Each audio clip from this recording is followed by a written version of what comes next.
Hello friends, welcome to Ramesh TNPSC academy. இன்றைக்கி நம்ம என்ன பார்க்க போகிறோம்னா 2024 குரூப் 4 எக்ஸாமோட ஆன்சர் கீ தான் வந்து இந்த வீடியோவில் நம்ம பார்க்க போகிறோம். வாங்க ஸ்டார்ட் பண்ணலாம். முதல் கொஷின் பாருங்கள். மரபு பிழை நீக்கி எழுதுகள் அப்படின்னு வந்து சொல்லியிருக்காங்க. அதாவது புதுசாக வந்து ஒரு கூரை வந்து போட்டிருக்காங்க. அதுக்கு வந்து மரபு படி என்ன வார்த்தை வரும்னு வந்து பார்த்திங்கன்னா கூரை வெய்தனர் அப்படிங்கிறது தான் கரெக்டானது. இப்போ இதே வந்து பார்த்திங்கன்னா கூரை செய்தனர், முடைந்தனர் அதெல்லாம் வந்து பார்த்திங்கன்னா தவறு. அடுத்த கொஷின் பாருங்கள். பொருந்தாத சொல்லை கண்டுபிடிங்கள்னு வந்து சொல்லியிருக்காங்க. நமக்கு தெரியும் 4 வகை ஓசை நமக்கு தெரியும். செப்பலோசை, அகவலோசை, துள்ளலோசை, தூங்கலோசை தெரியும். இது வந்து ஓங்கல் ஓசைன்னு கொடுத்துருக்காங்க. ஓங்கல் ஓசை தான் இதில் பொருந்தாத ஒன்று, அது தவறு. அடுத்து வந்து எதிர்ச்சொல் கொடுத்துருக்காங்க. ஈஸியாக தான் இருந்துச்சு. ஊக்கம், அதுக்கு எதிர்ச்சொல் வந்து பார்த்திங்கன்னா சோர்வு. சரிங்களா? அடுத்து வந்து பார்த்திங்கன்னா பிரித்தெழுதுக, நீள் உழைப்பு அப்படின்னு வந்து கொடுத்துருக்காங்க. நீள் கூட்டல் உழைப்பு அப்படிங்கிறது தான் சரியான பிரித்தெழுதுக. அடுத்த கொஷின் வந்து பார்த்திங்கன்னா கிறிஸ்துவின் வருகையை அறிந்த முன்னோடி யார் அப்படின்னு வந்து கொடுத்துருக்காங்க. ஸோ இதில் வந்து கொஞ்சம் கவனமாக ஆன்சர் பண்ணியிருங்க எல்லாருமே. இதுக்கு வந்து அருளப்பன், அதுதான் வந்து பார்த்திங்கன்னா பதில். அடுத்து தேம்பாவணியின் பாட்டுடைய தலைவர் யார் அப்படின்னா வளன் அவர்கள் தான் தேம்பாவணியுடைய பாட்டுடைய தலைவன். அடுத்து முத்தொள்ளாயிரம் காடும் போர்க்கள சிறப்புடைய, அது வந்து காட்டும் முத்தொள்ளாயிரம் காட்டும் போர்க்கள சிறப்புடைய நாடு எதுன்னு வந்து கேட்டிருக்காங்க. சோழ நாடு தான். ஏற்கள சிறப்பும் போர்க்கள சிறப்பும் வந்து உடைய நாடு சோழ நாடு. அடுத்த கொஷின் பாருங்கள்.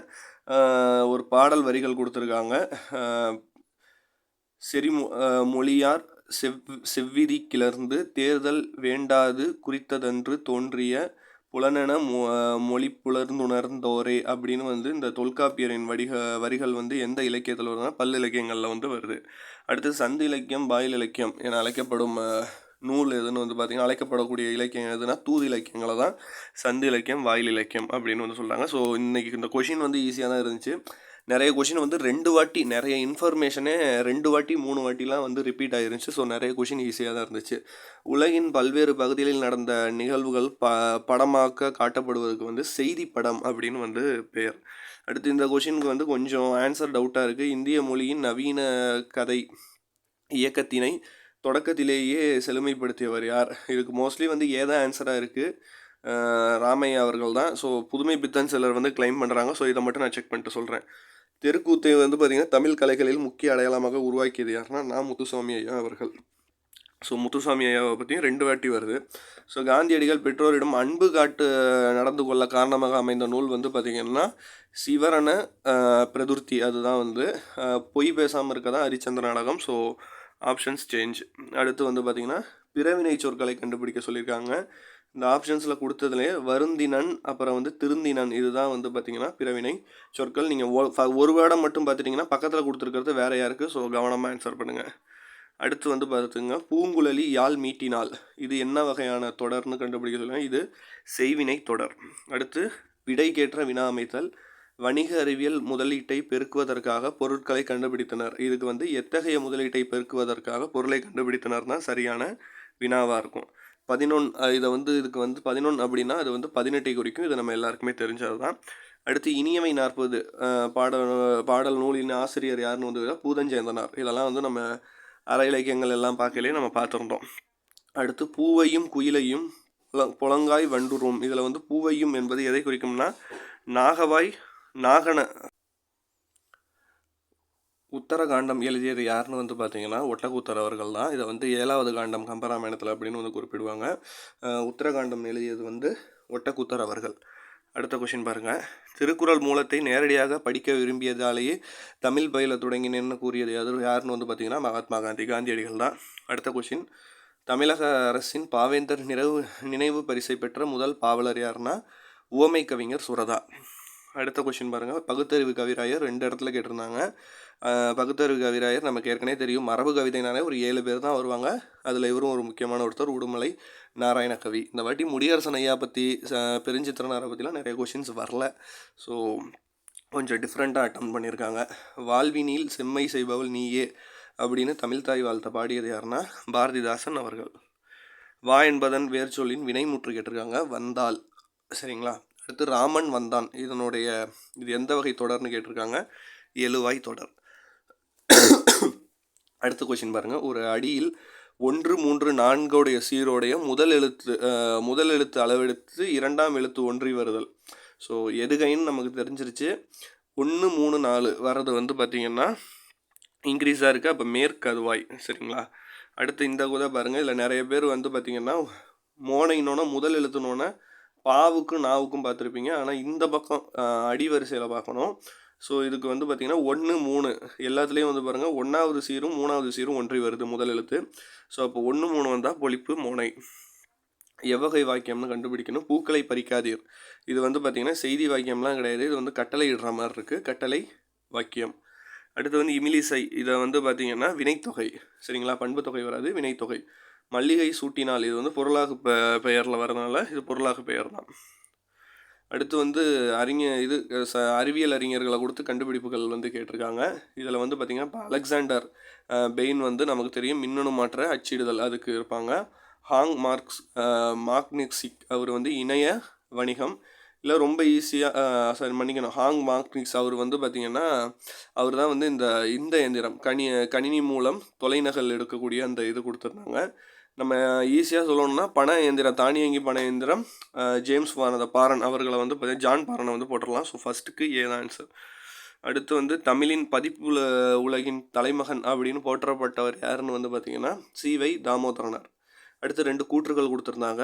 மாநகராட்சி கூட்டத்தின் தலைமை வகித்தவர் ராஜாஜி. அக்கூட்டத்தில் தலையை கொடுத்தேனும் தலைநகரை காப்போம்னு முழக்கமிட்டது வந்து முழங்கினார் வந்து மாப்போசின்னு கொடுத்துருக்காங்க. 2 கூற்றுமே சரிதான். அடுத்து திருச்சிராப்பள்ளிக்கு அருகே அமைந்துள்ள அல்லூரில் திருவள்ளுவர் தவசாலையை அமைத்தது வந்து இளங்குமாரனார் ஐயா அவர்கள்.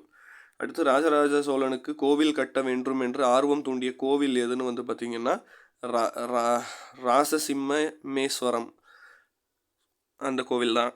அடுத்த கொஸ்டின் வந்து பார்த்திங்கன்னா சங்க இலக்கியங்களில் கரகாட்டம் எவ்வாறு அழைக்கப்படுதுன்னா குடக்கூத்து. இதுவும் நம்ம ஏற்கனவே பார்த்துருந்தோம். ஸோ நம்ம test patch RMC test patch பார்த்துருந்தாலே தெரியும். ஸோ அதில் எல்லாமே நம்ம மோஸ்ட்லி நம்ம கவர் பண்ணது தான் ரிப்பீட் ஆகிருக்கு. அடுத்து யோக சமாதி உகந்தவர் சித்தரே என்று கூறியது யாருன்னா, ஸோ இதுவும் நம்ம பார்த்தோம், திருமூலரை பார்க்கையில் பார்த்தோம். இது திருமூலர் தான். அடுத்து வெட்டவெளியில் வெட்டவெளியை கடவுளாக வழிபட்டவர்னா கடுவெளி சித்தர். அடுத்து அகர வரிசை. இது நமக்கு தெரியும். இதில் எதுலேயுமே உயிரெழுத்து இல்லை. அப்போ கக்கா கிக்கி கு அந்த வரிசைக்கு போயிடணும். ஸோ இதுக்கு வந்து சி தான் ஆன்சர். அடுத்து வந்து தா என்ற வேர் சொல்லின் வினையாளனின் பெயர் தந்தவர்.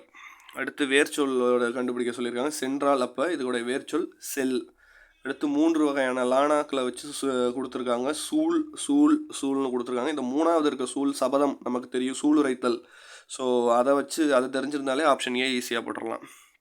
அடுத்து பிழையற்ற தொடரை கண்டறிங்கள் கொடுத்துருக்காங்க. எங்கள் ஊரில் புலவர் ஒருவர் வாழ்ந்தார் அப்படிங்கிறது சரி. எங்கள் ஊரில் புலவர் இருவர் வாழ்ந்ததுங்கிறதும் மரபு வினைத்தொகை தப்பாக இருக்குது. பல புலவர்கள் வாழ்ந்தனர்னு வரணும், வாழ்ந்தார்னு ஒருத்தரை ஒருமை குறிக்குது. ஸோ ஏதான் வந்து கரெக்டான ஆன்சர். பாடை மக்கள் என்று அழைக்கப்படுவது பழமொழி பேசும் மக்கள். அடுத்து வந்து பொறுத்துக. இதுவுமே ஈஸியாக தான் இருந்துச்சு பொறுத்துக தமிழில். ஸோ நமக்கே தெரியும் 2 இடத்துல வந்து சிலப்பதிகாரம் கேட்டிருந்தாங்க. சிலப்பதிகாரனால இளங்கோவடிகள். அதே மாதிரி இப்போ வந்து பார்த்திங்கன்னா மணிமேகலைனா நமக்கு தெரியும் சீத்தலை சாத்தனார். பெரிய புராணம் சேக்கிழார். ஸோ ரொம்ப ஈஸியாக தான் இருந்துச்சு. ஸோ பி தான் ஆன்சர். அடுத்து முடிகேலா வேந்தர் மூவர்க்குரியது. மூவேந்தர் காப்பியம்னாலே தெரியும் சிலப்பதிகாரம். அடுத்து ஓங்கு தன்பானை சூழ் நீப வனத்தை நீத்தது ஒரு போதினும். இதில் வந்து பார்த்தீங்கன்னா நீபவனம் என்பது எதை குறிக்கும் அப்படின்னு வந்து கடம்ப வனம், அதை தான் நீபவனம் அப்படின்னு சொல்லுவாங்க. திருவரங்கத்தில் நாயக்க மன்னர் மற்றும் அவரது பட்டத்தரசின் உருவகம் கம்பீரமாக காட்சியளிப்பது எத்தனை அடிகள் உயரம்னா 40 அடி உயரங்கள். அடுத்து பொறுத்துக. இதில் வந்து பார்த்திங்கன்னா வித்தியாகம் இல்லை, வித்தியானாலே தெரியும் கல்வி அப்படிங்கிறத குறிக்கும்.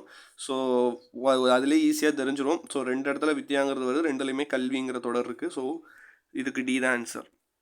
அடுத்து எனக்கு வறுமை உண்டு மனைவி மக்களும் உண்டு அதனோடு மானமும் உண்டு என கூறிய தமிழறிஞர் வந்து மாப்போ சிவஞானம் அவர்கள். அடுத்து நந்தலை உலகம் அப்படிங்கிறது எதை குறிக்கும்னா அகண்ட உலகம். மரம் இலையை காக்கும், மானத்தை பணம் காக்கும், இதுதான் அந்த பழமொழி. அடுத்து வந்து மோனை சொற்கள் கேட்டிருக்காங்க. ஸோ பாட்டே படிக்க தேவையில்ல, நீங்கள் ஆப்ஷன்ஸ் பார்த்தாலே தெரியும். முதல் எழுத்து எது 2ல் ஒற்றி வருதுன்னு. நந்தவனம் நற்றமிழ், அதில் தான் முதல் எழுத்து ஒற்றி வருது, அதுதான்.